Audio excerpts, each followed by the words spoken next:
إن الحمد لله نحمده ونستعينه ونستغفره ونعوذ بالله من شرور أنفسنا ومن سيئات أعمالنا من يهده الله فلا مضل له ومن يضلل فلا هادي له نشهد أن لا إله إلا الله وحده لا شريك له ونشهد أن محمدا عبده ورسوله Falenderimet dhe lavdërimet I përkasin vetëm Allahu të madhëruar, atë e falenderojmë dhe vetëm prej tij falje dhe ndihmë kërkojmë mbrojtje prej Allahut që të na ruajë nga të këqijat e vetvetes tonë dhe nga të këqijat e veprave tona.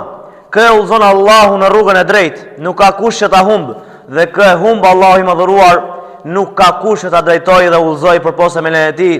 Dëshmojmë dhe deklarojmë se nuk ka të adhuruar me të drejtë përveç Allahut, ashtu si që dëshmojmë dhe deklarojmë se Muhamedi sallallahu alaihi wasallam është rob dhe I dërguar I tij sallallahu alaihi wasallam. E falenderojmë Allahun I cili gjithmonë me mirësinë e vet na begaton. E falenderojmë Allahun që me mirësinë e vet dhe mëshirën e vet gjithmonë na mëshiron. E madhrojmë dhe falenderojmë Allahun I cili na le afat gjithmonë. Allahu duhet falenderuar dhe ati duhet nënshtruar. Për Zotin e madh, po të mendosh thellësisht mirë, do ta kuptosh se sa borxhlindje I ndaj Allahut te bareke ve teala. Subhanallah, Allahu I madhëruar na mundsoi të futemi në Ramazan. Jo vetëm kaq, por na mundsoi të shfrytëzonin edhe 10 ditë e para.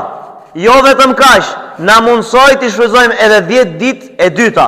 Pra na la gjallë. Dhe prapë Allahu I madhëruar na mundsoi të hymë në 10 ditën e fundit, që e lusë Allahu na mundsoi të arrijmë deri në fund, ja Rabb. Subhanallah, mbrëm kemi hyrë në 10 netshin më saktë, sepse ky muaj është 29, në 9 netshin e fundit të Ramazanit. Wallahi këto net janë shumë të begata tek Allahu te baraka ve teala dhe janë netët më të mira të gjithë vitit. Sepse ditët më të mira të vitit e dim ne që janë ditët e Dhulhijhes, që janë para haxhit, para kohën e haxhit. Mi po si netët më të mira janë netët e Ramazanit, netët e të fundit të Ramazanit. Prandaj o vëllezër, këto ne duhet t'i gjallërojmë me adhurim ndaj Allahut te baraka ve teala.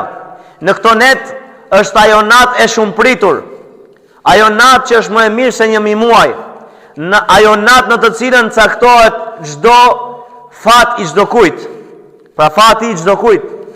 Në këtë natë robi nëse e gjallëron, falet në këtë natë, Allahu I madhëruar do t'ia falë gjunat. Thot pejgamberi sallallahu alaihi wasallam, kush falet natën e Kadrit me besim tek Allahu të plot, me besim plot dhe duke shpresuar në shpërblimin e Allahut, Allahu ka për t'ia falë gjunahet e kaluara. Subhanallah. Pra në këtë natë nëse ti fal pra taravit, nëse të më jepet mundësia me falja të namaz natë më tepër, sepse edhe taravia është namaz natë, mirë, po nëse të jepet mundësia me uçujet e dytë natës, siç bëjnë shumica e xhamive, sidomos në Tiranë, atëherë kjo është akoma më e mirë, kjo është perl. Mirë, po mjaftohu, nëse nuk mundesh, mjaftohu me taravit. Paktën taravit mos I neglizhon këto 10 net fundit.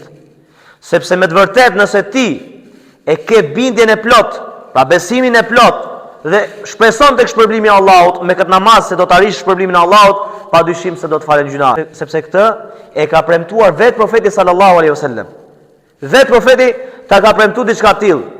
E profeti nuk flet nga vetë e vet. Thot Allahu I madhruar: "Wa ma yantiqu anil hawa, in huwa illa wahyun yuha." Pejgamberi alayhis salam nuk flet nga vetë e vet, por ajo është shpallje që I shpallet nga Allahu. Pra, kush ja thot këto fjalë pejgamberit alayhis salam që do t'i falë gjunat robëve? Ja thot Allahu I madhëruar, Zoti I gjithësisë, ja ka thënë ai I madhërishmi. Prandaj duhet me I gjallëru këto net.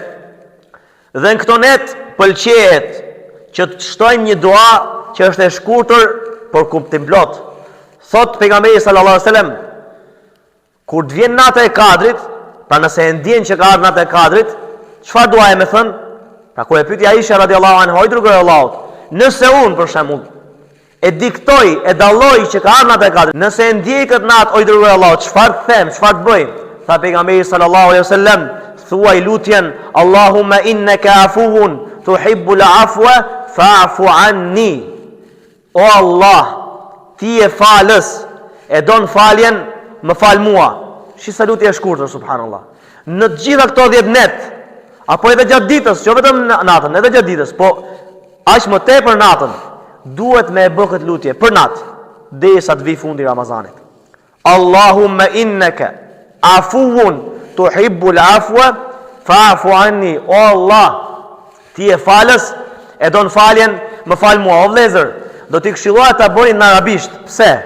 Sepse në arabisht përfshin shumë kuptime. Në shqip po ta përkthesh direkt, drejt për drejt, del o Allah, ti e falës, e don faljen, më fal mua. Kaq. Por në arabisht e ka kuptimin më të gjerë.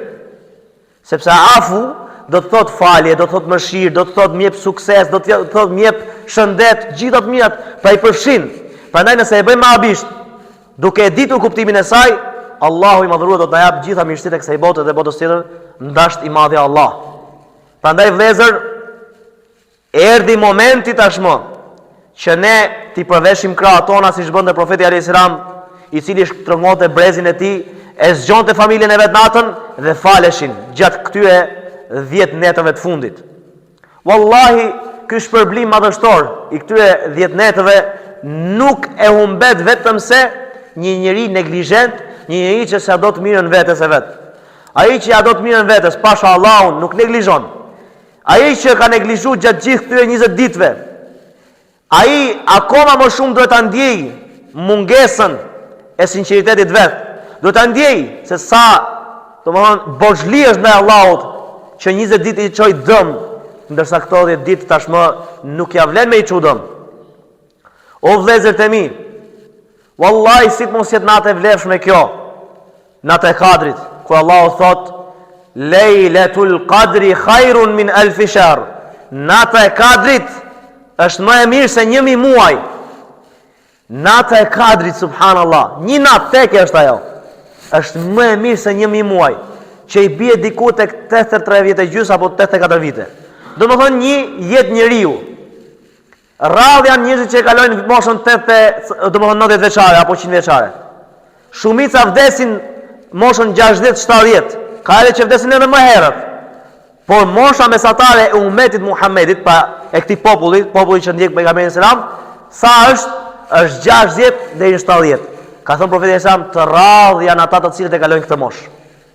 Prandaj ty Allahu me një natë po t'jep mirësitë e një jete të tërë. Sikur të kesh bërë dhikër, sikur të kesh thënë subhanallah, pa ta thush subhanallah në natë, të bekuar, të begat, është sikur të kesh thënë 84 vite, pa ndërprerë, çdo sekond, çdo minutë, çdo orë, çdo ditë, çdo vit, sikur të kesh thënë subhanallah. Imagjino. Pa ndal, a e mund të themi ne pa ndal subhanallah? Jo, sepse angazhohemi me gjëra koti. Ndonjëherë flasim bosh, ndonjëherë pra angazhohemi me gjëra që s'na bëjnë dobi dhe nuk mundemi që çdo sekond të themi subhanallah, ta madhrojmë Allahun.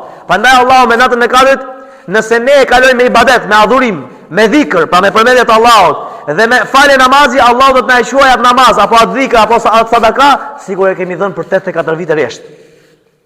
A nuk është një nderim për ne o vëllezër, për Zotin e Madh? Wallahi është një nderim. Wallahi lezeti më i madh i këtij Ramazani dhe çdo Ramazani tjetër është pikërisht nata e Kadrit. Është pikërisht kjo natë madhështore